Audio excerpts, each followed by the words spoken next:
In 2005, former Prime Minister of Japan Utoro claimed that Japan was one nation, one civilization, one language, one culture, and one race, the likes of which there is no other on this earth. This rhetoric is typical of Japanese politicians who push the myth of Japanese homogeneity. According to the Ministry of Justice, 3,075,213 foreign residents currently live in Japan, making up about 2.46% of the total population. This does nothing to mention the indigenous populations within Japan, such as the Ainu of Hokkaido and northern Honshu, or the Ryukyu of Okinawa. Japan's heterogeneity grew during its time as an imperial power. Among the people colonized by Japan were those living on the Korean peninsula, officially annexed by Japan in 1910. These Koreans, generally referred to as Zainichi Koreans, often sought economic prosperity or were forcibly brought to Japan for the purpose of labor. The latter became especially common during the Second World War. Before, during, and after the war, Zainichi Koreans were subjected to horrible discrimination, the victims of massacres, prejudice, racism, and assimilationist policies. Enter Utoro, a district in Uji City with a rich Zainichi Korean history. To commemorate and preserve this history, the residents of Utoro have constructed the Utoro Peace Memorial Museum, documenting 80 years of Zainichi Korean history within the quaint district. To begin, let's go more into detail about the history of Koreans in Japan. As previously stated, Japan officially annexed Korea in 1910, making it a part of the Japanese Empire and granting its inhabitants Japanese citizenship. A labor shortage in Japan led many Koreans to its mainland to work, either ones who were recruited or who went voluntarily. However, the jobs that were available to them were low-paying and often dangerous, the kinds of jobs that native Japanese would not want to work. During World War II, the Japanese Empire forcibly conscripted millions of Koreans for the war effort. About 700,000 were taken to mainland Japan and forced to work in terrible conditions that resulted in the deaths of many. During the period of colonial rule, Koreans were discouraged and often barred from engaging in cultural practices as well as speaking their own language. Despite being a part of the empire and having citizenship, Koreans were treated like second-class citizens in comparison to native Japanese. Most, if not all, lived in poverty and endured heavy discrimination. Following Japan's defeat in World War II, the status of Koreans in Japan changed dramatically. Stripped of their Japanese nationality, which had been imposed during the colonial period, many Koreans found themselves stateless. The some 600,000 who remained post-war were then placed into a precarious legal position and subsequently lost their right to vote and started to be considered foreigners by the government. Japan was beginning to adopt the mindset of a monoethnic state, and Koreans did not fit into it. This new position left them further vulnerable to employment, education, and social discrimination. Many decades have passed since the war, and Zainichi Koreans have made considerable efforts to preserve their culture while also striving for civil rights and treatment in Japanese society. This includes advocacy for their rights, education in Korean culture and language through ethnic schools, and participation in politics. There's continuous pressure on Zainichi Koreans to assimilate to Japanese culture. However, it's very difficult to come to terms with a country that continues to refuse to acknowledge or apologize for its brutal colonial history towards Korea and other Asian countries. Over the years, there have been groups that have advocated for Zainichi people as well as groups that are anti-Zainichi Korean. These advocacy groups and the people they protect continue to receive significant backlash from anti-Zainichi Korean groups and even from the government itself.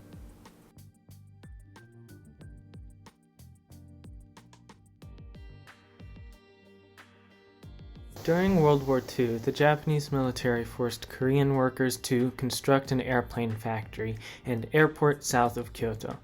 This began in 1940. However, following the end of the war and Japan's loss, the construction efforts were ceased, and as the Utoro Peace Memorial Museum website describes, Korean workers were simply abandoned like waste in the place where they had worked and lived. This place where these workers lived, labored, and then were abandoned to fend for themselves became Utoro, a small district mostly populated by ethnic Koreans. The area had no running water or sewer system and was impacted by floods due to lack of proper infrastructure. From the Utoro Peace Memorial Museum website, quote, "In spite of the hardships, one of the first things they started after the war was a Choren Kuze branch school of Korean ethnic school in September 1945. It was to learn their own language and culture that they had been robbed of by colonization. However, in 1949, the school was forced to close, and residents had to fight to maintain access to Korean language and cultural education for their children.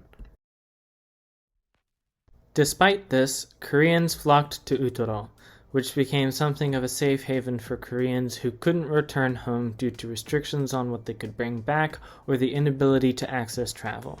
Nissan, who owned the airplane factory and surrounding land, including Utoro, began to manufacture cars in the former airplane factory.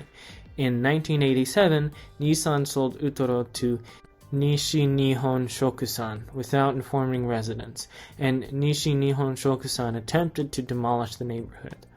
Quote, "But we refuse to move. We have tried to talk to Nissan, but they ignore us. They cannot ignore the American people who buy their cars and rely on their good name. They say since they sold the land, they are not responsible. But they can't avoid responsibility for what they have done to the people of Utoro." End quote. This quote is from a New York Times article titled "An Urgent Plea to the American People from the Korean Residents of Utoro, Japan," and was published on March 1st, 1993, in an attempt to get Americans to speak out on this issue. Unfortunately, Nishi Nihon Shokusan filed a suit against the residents of Utoro, which the residents lost, and on appeal to the Supreme Court, their case was thrown out. Following this, grassroots organizations of Japanese and Zainichi Koreans alike formed to protect the residents of Utoro, and in 2001, the UN warned Japan that forcible eviction of the Utoro residents would violate their human rights. Following this, South Korea also joined the campaign, donating money to the people of Utoro. This money, combined with donations to the various organizations protecting Utoro, was used in 2007 to purchase part of the land owned by Nishi Nihon Shokusan. The threat of eviction was finally gone. Jumping to near present day, in 2012, planning and funding began for the construction of the Utoro Peace Memorial Museum in order to preserve the history of what happened here and educate the public on the conditions of Zainichi Koreans both past and present. Officially opening on April 30th, 2022, quote, "The museum exhibits old household items used by the residents as well as photos and videos. Outside the museum stands an old wooden house that is the only surviving bunkhouse from the wartime period, showing visitors how the Korean laborers used to live. It also has a multi-purpose hall and an outdoor exhibition space where various events can be held to promote exchanges between visitors and local residents." Matsuya Yoshino, Kyoto News. Let's talk about the reception of Zainichi Koreans in Japan, more specifically about the Action Conservative Movement, Zaitokukai, and the actions taken by these groups against Zainichi Koreans.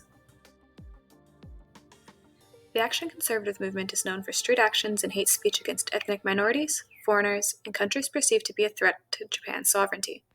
The online viewers of recorded rallies and other activities number in the thousands. Zaitokukai is a faction of the Action Conservative Movement and an ultranationalist, right-wing extremist group which was established in January of 2007. It is led by a man who uses the pseudonym Sakurai Makoto. Its members consider themselves to be, quote, "ordinary citizens" and have a diverse range of occupations and ages. The group wants an end to welfare and, quote, "special privileges which are granted to Japan's ethnic Koreans, as well as to become a mass movement in Japanese society. The group's strategy relies heavily on online video sharing and other websites as a means of communication and dissemination of their ideals. But what are these special privileges Zaitokukai protests against? Well, they're against the special permanent residency granted to Zainichi Koreans, most of whom have lived in Japan for several generations. They are against the local subsidization of Korean schools, even though Korean high schools are specifically excluded from the national subsidization program and claim they have an anti-Japanese education. They are also against the public welfare assistance of Zainichi Koreans, even though they pay all the taxes, quote, regular Japanese citizens pay. And finally, they are against Zainichi Koreans' use of aliases, or Japanese names, even though they were historically pushed to take Japanese names to begin with. Many of Zaitokukai's supporters' activities are based in online communities rather than in-person meetings. However, there have been notable in-person protests. One such protest occurred in December of 2009 at an ethnic Korean kindergarten and elementary school in Kyoto. They gathered to protest against the school's use of a public park for gatherings and physical education classes. They gathered outside the gates of the school while the students were inside and used loudspeakers to intimidate and shout discriminatory comments, such as, "You are North Korean spies," "Kick out the Koreans," "Koreans can never be trusted," and "You should all eat shit and go back to Korea." It is reported that this protest caused some of the victimized children to have symptoms of PTSD and has caused lasting impacts on them. In May 2022, a man named Shogo Arimoto pleaded guilty to an arson attack in Utoro, which destroyed dozens of artifacts destined for the Utoro Peace Memorial Museum and destroyed or seriously damaged 7 houses in the district. He specifically stated that he wanted to intimidate and force out the Korean residents in the neighborhood. Let's take a look at some of the reviews for the Utoro Peace Memorial Museum, which range from 1 star to 5 star. Pause to read if you want, but these reviews clearly demonstrate the range of opinions towards Zainichi Koreans and their history in Japan. An act of defiance to the dominant narrative of a homogeneous Japan, the Utoro Peace Memorial Museum joins the ranks of other actions adopted by ethnic Koreans as a means of opposition, which includes court cases involving the ethnic education of Koreans to street protests such as Tuesday Action. In a time of growing anti-Korean sentiment, along with other far-right rhetoric, the remembrance it provides is vital. The actions of ethnic Koreans in Japan to remember their hardships is essential for the growth and acceptance of the next generation, as well as for the campaigning of rights for other ethnic minorities across the globe. Utoro, keep fighting and keep living.